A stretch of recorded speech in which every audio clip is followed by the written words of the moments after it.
Director of the Center of Middle East Studies, Korbel School of International Studies at the University of Denver. Thank you very much indeed for joining us. So what impact will this agreement have on regional politics?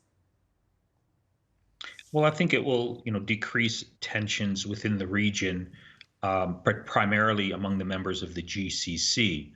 But I'm a bit more skeptical than your previous guest, suggesting that the origins of this conflict have now been eradicated and everything will sort of move forward. I think the fundamental differences and tensions between Qatar's vision for the region and Saudi Arabia's vision for the region still remain in place.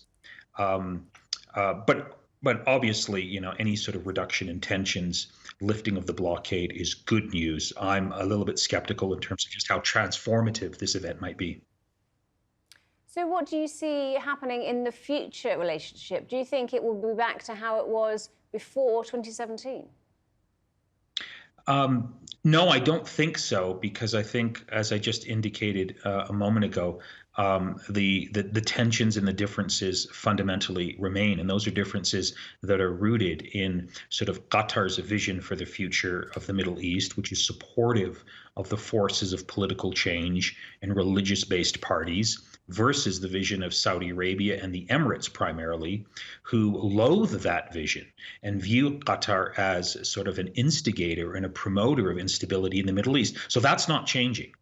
You're absolutely right to point to these 13 demands that were made of Qatar. Those demands, I think, still represent the wishes and the aspirations of Saudi Arabia and the United Arab Emirates. Those aren't going away. But it's pretty clear that the United States of America is not backing those 13 demands. And with the Biden administration coming in, the leverage and the influence that Saudi Arabia and the United Arab Emirates have in the Middle East is going to diminish significantly. So I think that's also a factor that explains the timing of this event. Well, let's talk a little bit more about the United States, because they're thought to have had a role in brokering all of this. What do you think their influence might be on any future relationship? Well, I think the United States' role here is very significant. I would draw your viewers' attention to a very important article on this topic that was published in the New York Times last month by Laura Jakes.